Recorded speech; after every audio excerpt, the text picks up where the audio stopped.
A Christmas Carol by Charles Dickens. Stave 1. Marley's Ghost. Marley was dead, to begin with. There is no doubt whatever about that. The register of his burial was signed by the clergyman, the clerk, the undertaker, and the chief mourner. Scrooge signed it, and Scrooge's name was good upon change, for anything he chose to put his hand to. Old Marley was as dead as a doornail. Mind, I don't mean to say that I know, of my own knowledge, what there is particularly dead about a doornail. I might have been inclined myself to regard a coffin nail as the deadest piece of ironmongery in the trade.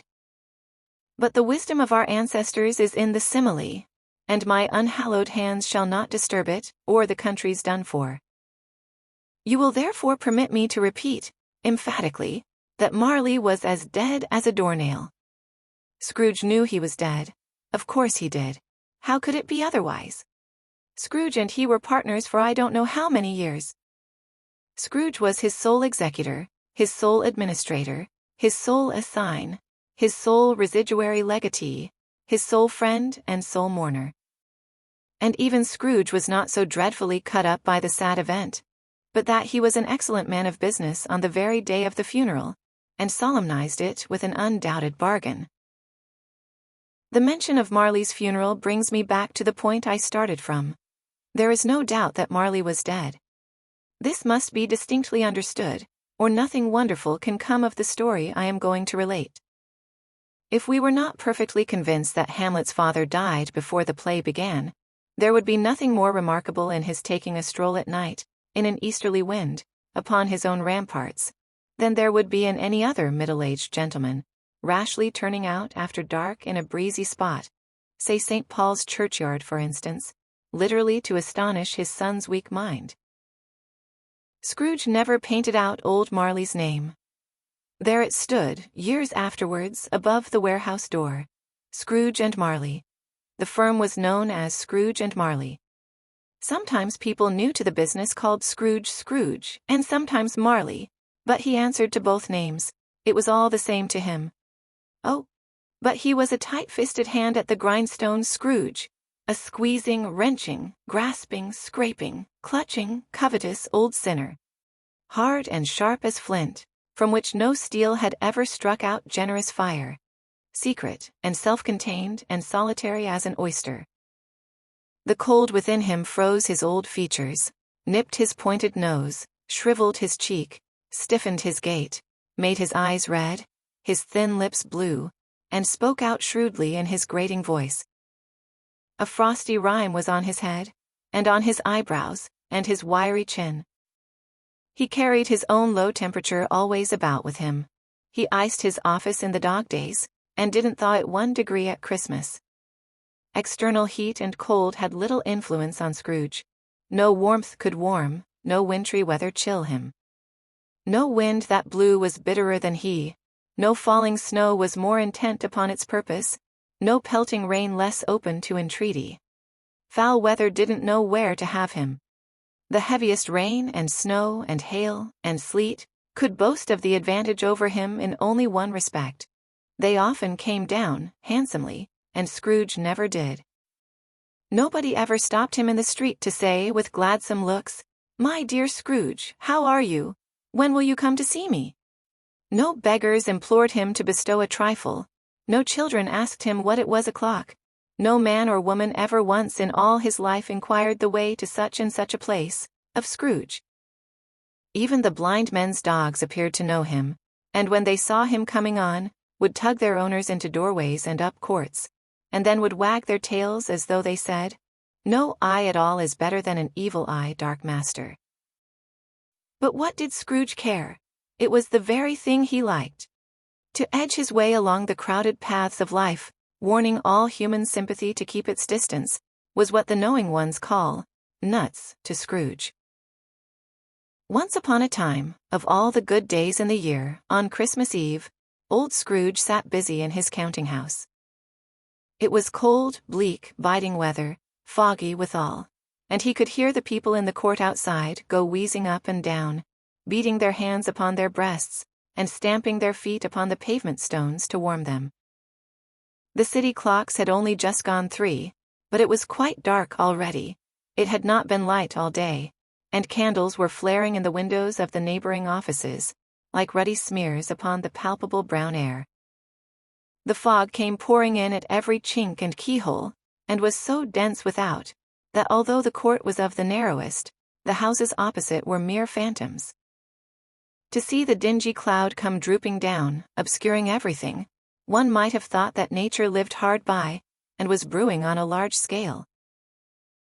The door of Scrooge's counting-house was open, that he might keep his eye upon his clerk, who in a dismal little cell beyond, a sort of tank, was copying letters. Scrooge had a very small fire, but the clerk's fire was so very much smaller that it looked like one coal. But he couldn't replenish it, for Scrooge kept the coal box in his own room, and so surely as the clerk came in with the shovel, the master predicted that it would be necessary for them to part. Wherefore the clerk put on his white comforter, and tried to warm himself at the candle, in which effort, not being a man of a strong imagination, he failed. "A Merry Christmas, Uncle, God save you!"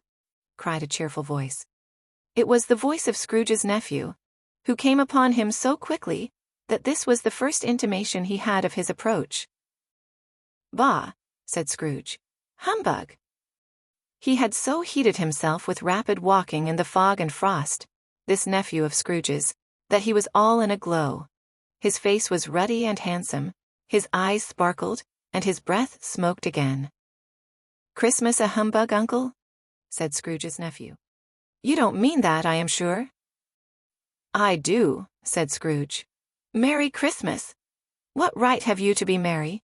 What reason have you to be merry? You're poor enough." "Come, then," returned the nephew gaily. "What right have you to be dismal? What reason have you to be morose? You're rich enough." Scrooge, having no better answer ready on the spur of the moment, said, "Bah!" again, and followed it up with, "Humbug." "Don't be cross, Uncle," said the nephew. "What else can I be," returned the uncle, "when I live in such a world of fools as this? Merry Christmas, out upon Merry Christmas. What's Christmas time to you but a time for paying bills without money? A time for finding yourself a year older, but not an hour richer? A time for balancing your books and having every item in 'em through a round dozen of months presented dead against you?" "If I could work my will," said Scrooge indignantly, "every idiot who goes about with Merry Christmas on his lips should be boiled with his own pudding, and buried with a stake of holly through his heart. He should." "Uncle," pleaded the nephew.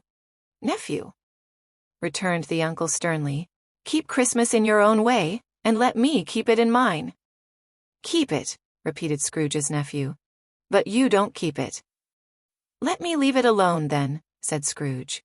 "Much good may it do you, much good it has ever done you."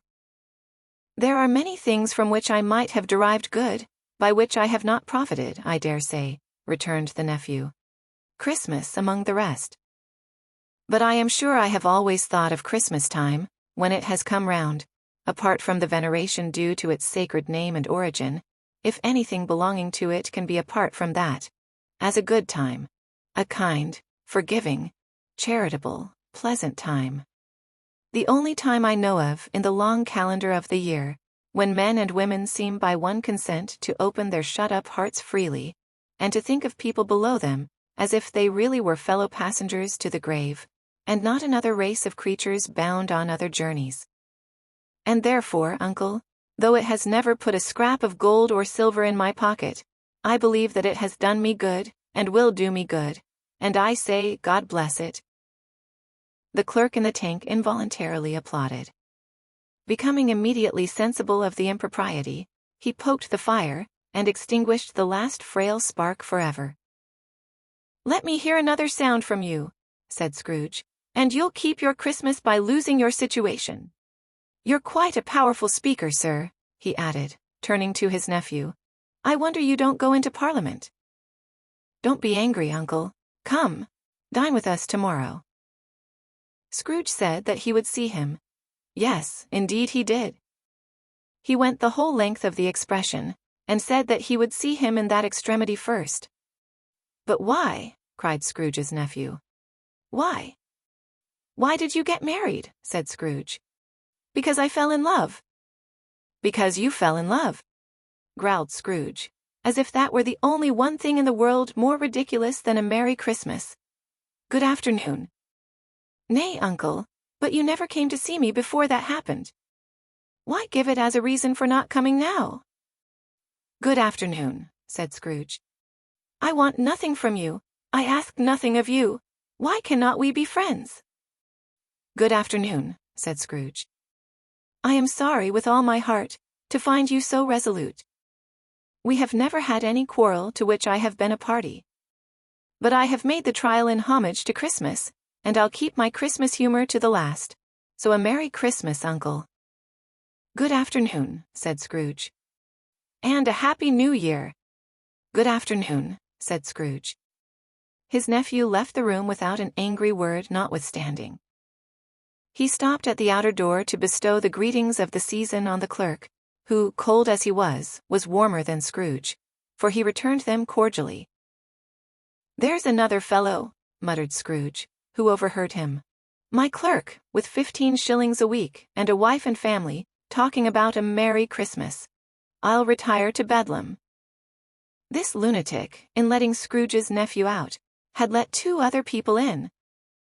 They were portly gentlemen, pleasant to behold, and now stood, with their hats off, in Scrooge's office. They had books and papers in their hands and bowed to him. Scrooge and Marley's, I believe, said one of the gentlemen, referring to his list. Have I the pleasure of addressing Mr. Scrooge or Mr. Marley? Mr. Marley has been dead these 7 years, Scrooge replied. He died 7 years ago, this very night. We have no doubt his liberality is well represented by his surviving partner, said the gentleman, presenting his credentials. It certainly was, for they had been 2 kindred spirits. At the ominous word liberality, Scrooge frowned, and shook his head, and handed the credentials back.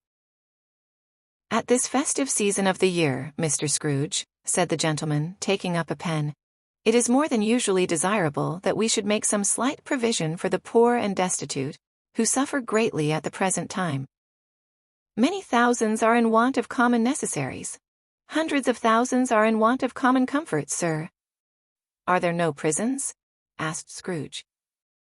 Plenty of prisons, said the gentleman, laying down the pen again. And the union workhouses? Demanded Scrooge. Are they still in operation? They are. Still, returned the gentleman, I wish I could say they were not.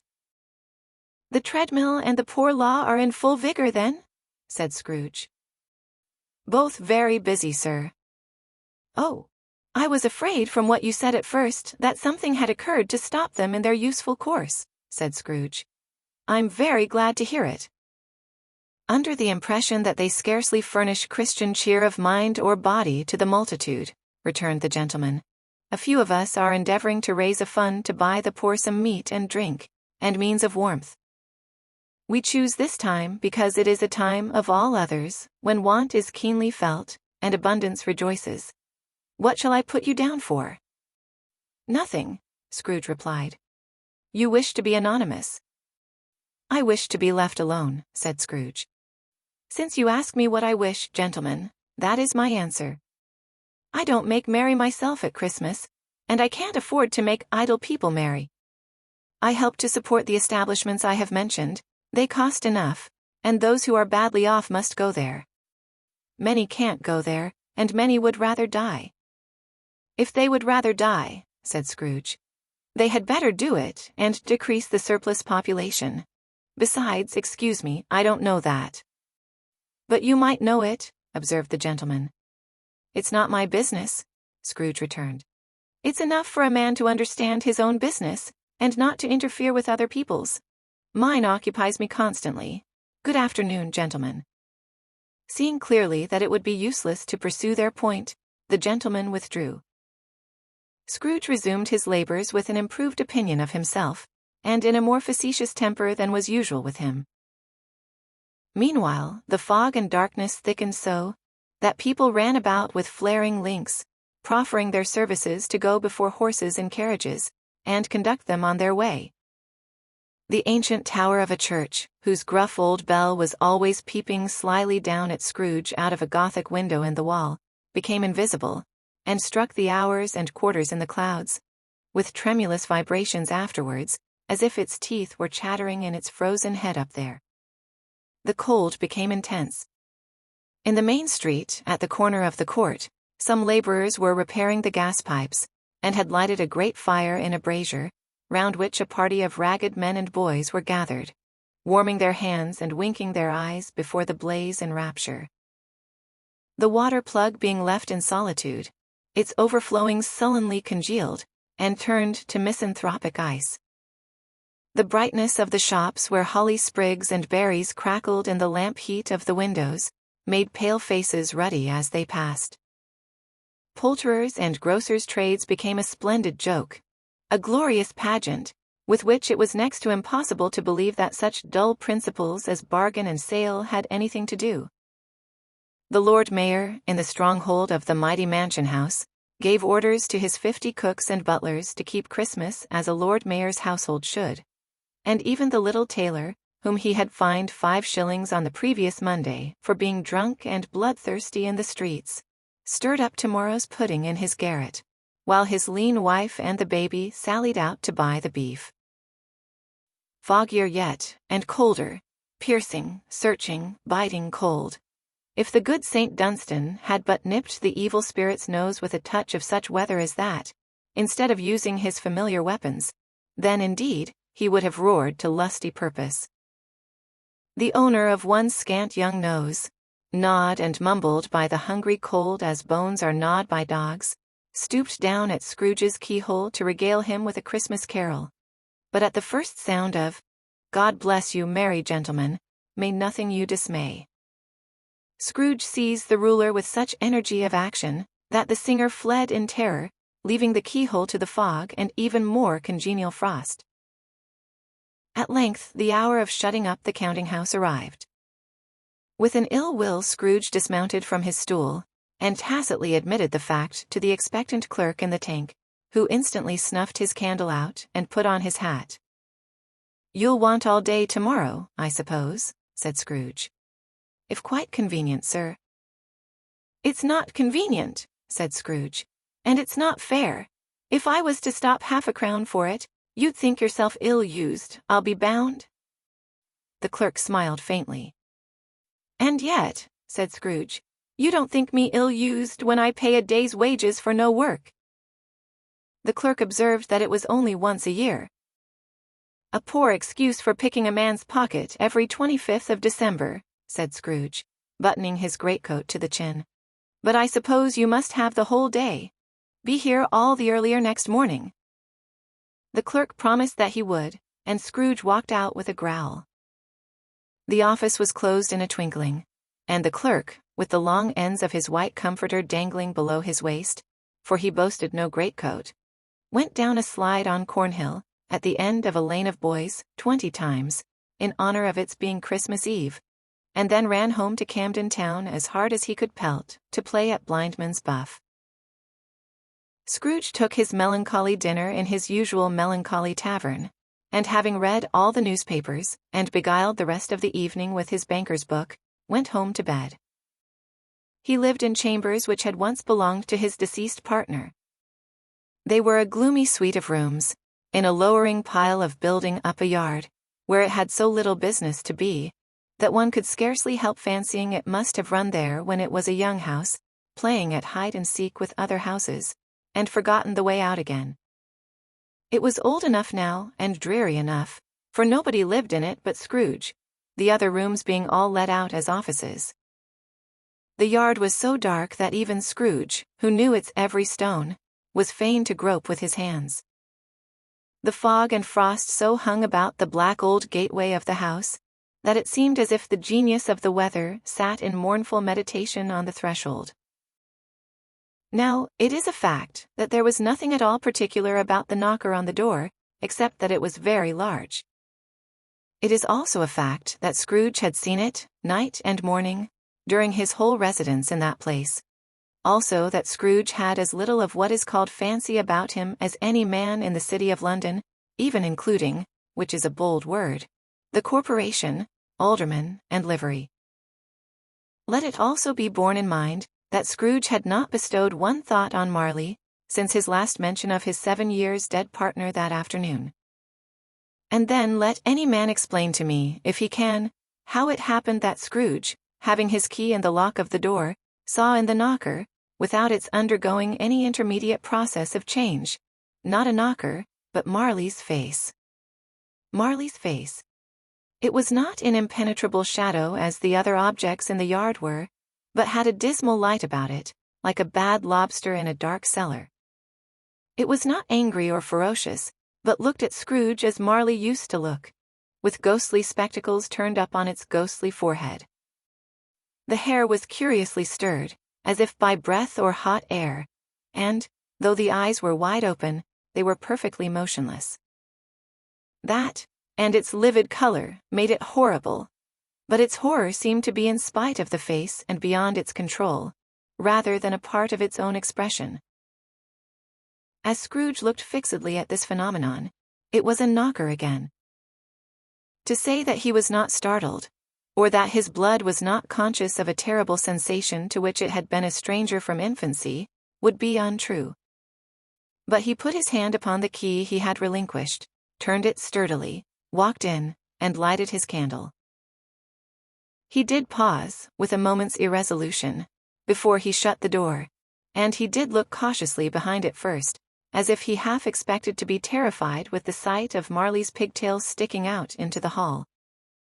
But there was nothing on the back of the door, except the screws and nuts that held the knocker on, so he said, "Pooh, pooh," and closed it with a bang. The sound resounded through the house like thunder.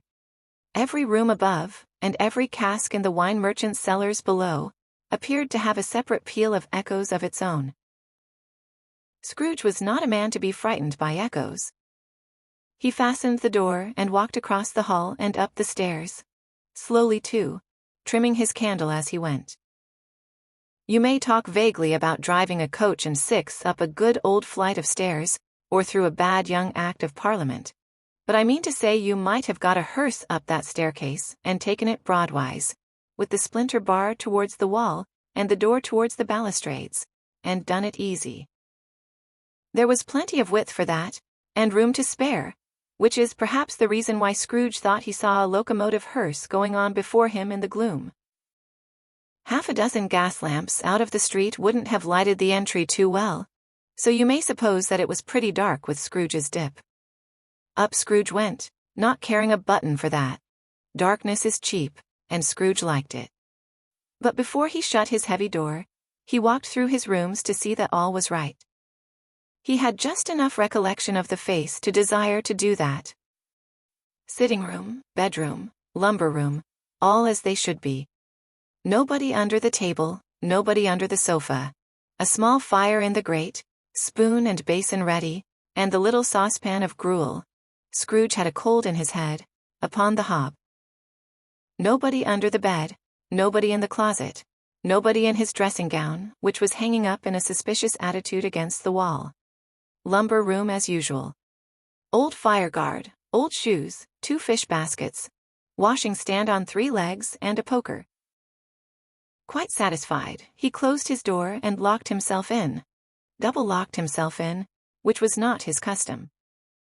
Thus secured against surprise, he took off his cravat, put on his dressing gown and slippers, and his nightcap, and sat down before the fire to take his gruel.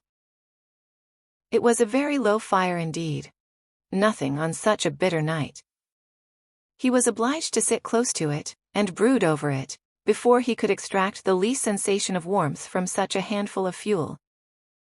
The fireplace was an old one, built by some Dutch merchant long ago, and paved all round with quaint Dutch tiles, designed to illustrate the scriptures. There were Cains and Abels, Pharaoh's daughters, queens of Sheba, angelic messengers descending through the air on clouds like feather-beds, Abrahams, Belshazzars, apostles putting off to sea in butter-boats, hundreds of figures to attract his thoughts. And yet that face of Marley, 7 years dead, came like the ancient prophet's rod and swallowed up the whole. If each smooth tile had been a blank at first, with power to shape some picture on its surface from the disjointed fragments of his thoughts, there would have been a copy of old Marley's head on every one. "Humbug," said Scrooge, and walked across the room. After several turns, he sat down again. As he threw his head back in the chair, his glance happened to rest upon a bell, a disused bell, that hung in the room, and communicated for some purpose now forgotten with a chamber in the highest story of the building. It was with great astonishment, and with a strange, inexplicable dread, that as he looked, he saw this bell begin to swing. It swung so softly in the outset, that it scarcely made a sound, but soon it rang out loudly, and so did every bell in the house. This might have lasted half a minute, or a minute, but it seemed an hour. The bells ceased as they had begun, together. They were succeeded by a clanking noise, deep down below, as if some person were dragging a heavy chain over the casks in the wine merchant's cellar. Scrooge then remembered to have heard that ghosts in haunted houses were described as dragging chains.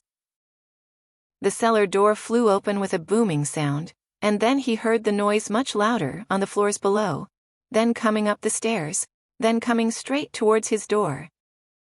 "It's humbug still," said Scrooge. "I won't believe it." His color changed though, when, without a pause, it came on through the heavy door, and passed into the room before his eyes. Upon its coming in, the dying flame leapt up as though it cried, "I know him! Marley's ghost!" and fell again. The same face. The very same. Marley in his pigtail, usual waistcoat, tights, and boots, the tassels on the latter bristling, like his pigtail, and his coat skirts, and the hair upon his head. The chain he drew was clasped about his middle. It was long, and wound about him like a tail, and it was made, for Scrooge observed it closely, of cash boxes, keys, padlocks, ledgers, deeds, and heavy purses wrought in steel. His body was transparent, so that Scrooge, observing him, and looking through his waistcoat, could see the 2 buttons on his coat behind. Scrooge had often heard it said that Marley had no bowels, but he had never believed it until now. No, nor did he believe it even now. Though he looked the phantom through and through, and saw it standing before him, though he felt the chilling influence of its death-cold eyes, and marked the very texture of the folded kerchief bound about its head and chin, which wrapper he had not observed before, he was still incredulous, and fought against his senses. "How now?" said Scrooge, caustic and cold as ever. "What do you want with me?" "Much," Marley's voice, no doubt about it. "Who are you?" "Ask me who I was." "Who were you then?" said Scrooge, raising his voice. "You're particular for a shade." He was going to say to a shade, but substituted this as more appropriate. "In life I was your partner, Jacob Marley." Can you sit down?" asked Scrooge, looking doubtfully at him. "I can." "Do it then." Scrooge asked the question because he didn't know whether a ghost so transparent might find himself in a condition to take a chair, and felt that in the event of its being impossible, it might involve the necessity of an embarrassing explanation.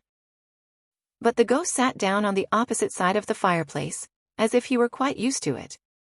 "You don't believe in me," observed the ghost. "I don't," said Scrooge. "What evidence would you have of my reality beyond that of your senses?" "I don't know," said Scrooge. "Why do you doubt your senses?" "Because," said Scrooge, "a little thing affects them. A slight disorder of the stomach makes them cheats. You may be an undigested bit of beef, a blot of mustard, a crumb of cheese, a fragment of an underdone potato. There's more of gravy than of grave about you, whatever you are." Scrooge was not much in the habit of cracking jokes, nor did he feel in his heart by any means waggish then. The truth is that he tried to be smart, as a means of distracting his own attention, and keeping down his terror, for the spectre's voice disturbed the very marrow in his bones. To sit, staring at those fixed glazed eyes, in silence for a moment, would play, Scrooge felt, the very deuce with him. There was something very awful, too, in the spectre's being provided with an infernal atmosphere of its own. Scrooge could not feel it himself, but this was clearly the case, for though the ghost sat perfectly motionless, its hair and skirts and tassels were still agitated as by the hot vapor from an oven. "You see this toothpick?" said Scrooge, returning quickly to the charge, for the reason just assigned, and wishing, though it were only for a second, to divert the vision's stony gaze from himself. "I do," replied the ghost. "You are not looking at it," said Scrooge. "But I see it," said the ghost, notwithstanding. "Well," returned Scrooge, "I have but to swallow this, and be for the rest of my days persecuted by a legion of goblins, all of my own creation. Humbug, I tell you, humbug!" At this the spirit raised a frightful cry, and shook its chain with such a dismal and appalling noise, that Scrooge held on tight to his chair, to save himself from falling in a swoon. But how much greater was his horror, when the phantom, taking off the bandage round its head, as if it were too warm to wear indoors, its lower jaw dropped down upon its breast. Scrooge fell upon his knees and clasped his hands before his face. "Mercy," he said. "Dreadful apparition, why do you trouble me?" "Man of the worldly mind," replied the ghost, "do you believe in me or not?" "I do," said Scrooge. "I must. But why do spirits walk the earth, and why do they come to me?" "It is required of every man," the ghost returned, "that the spirit within him should walk abroad among his fellowmen, and travel far and wide. And if that spirit goes not forth in life, it is condemned to do so after death. It is doomed to wander through the world, oh woe is me, and witness what it cannot share, but might have shared on earth, and turned to happiness." Again the spectre raised a cry, and shook its chain and wrung its shadowy hands. "You are fettered," said Scrooge, trembling. "Tell me why." "I wear the chain I forged in life," replied the ghost. "I made it link by link and yard by yard. I girded it on of my own free will, and of my own free will I wore it. Is its pattern strange to you?" Scrooge trembled more and more. "Or would you know," pursued the ghost, "the weight and length of the strong coil you bear yourself? It was full as heavy and as long as this, 7 Christmas Eves ago. You have labored on it since. It is a ponderous chain." Scrooge glanced about him on the floor, in the expectation of finding himself surrounded by some 50 or 60 fathoms of iron cable. But he could see nothing. "Jacob," he said imploringly. "Old Jacob Marley, tell me more. Speak comfort to me, Jacob." "I have none to give," the ghost replied.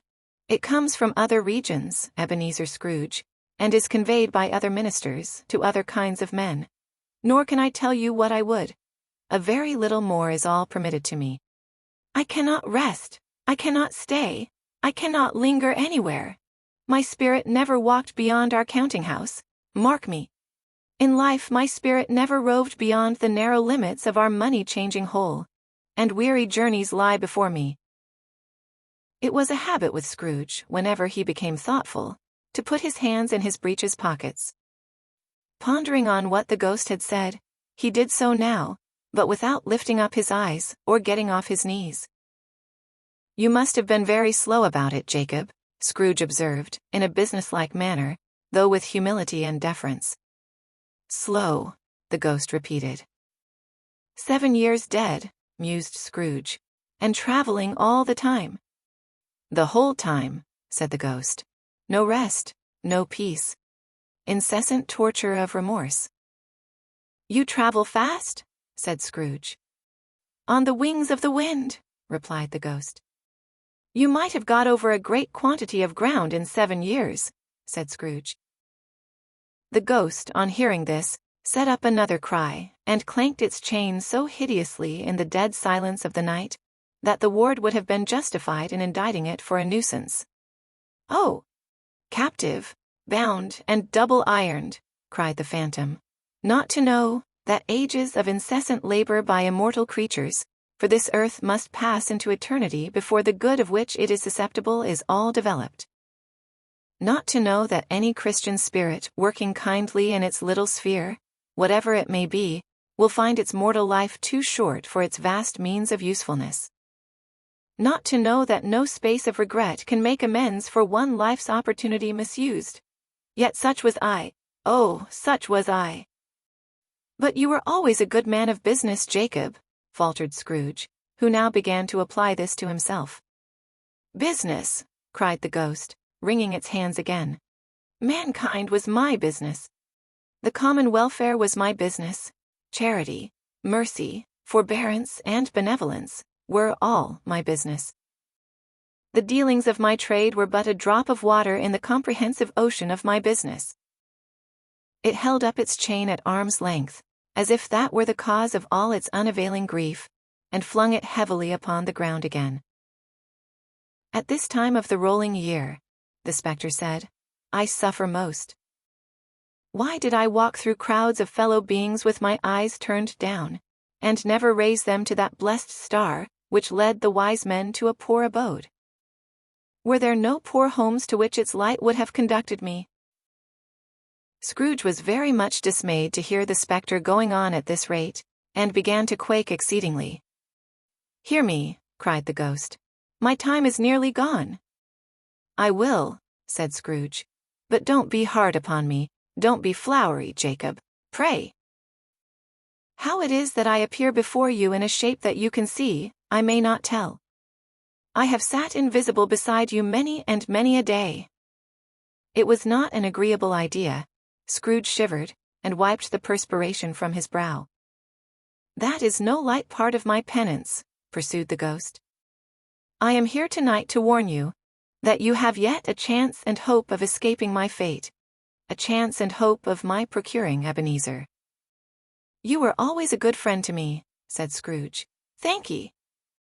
You will be haunted, resumed the ghost, by 3 spirits. Scrooge's countenance fell almost as low as the ghost's had done. Is that the chance and hope you mentioned, Jacob? He demanded, in a faltering voice. It is. I think I'd rather not, said Scrooge. Without their visits, said the ghost, you cannot hope to shun the path I tread. Expect the first tomorrow, when the bell tolls 1. Couldn't I take 'em all at once and have it over, Jacob? Hinted Scrooge. Expect the second on the next night at the same hour. The third upon the next night when the last stroke of 12 has ceased to vibrate. Look to see me no more, and look that, for your own sake, you remember what has passed between us. When it had said these words, the spectre took its wrapper from the table, and bound it round its head as before. Scrooge knew this, by the smart sound its teeth made, when the jaws were brought together by the bandage. He ventured to raise his eyes again, and found his supernatural visitor confronting him in an erect attitude, with its chain wound over and about its arm. The apparition walked backward from him, and at every step it took, the window raised itself a little, so that when the spectre reached it, it was wide open. It beckoned Scrooge to approach, which he did. When they were within 2 paces of each other, Marley's ghost held up its hand, warning him to come no nearer. Scrooge stopped.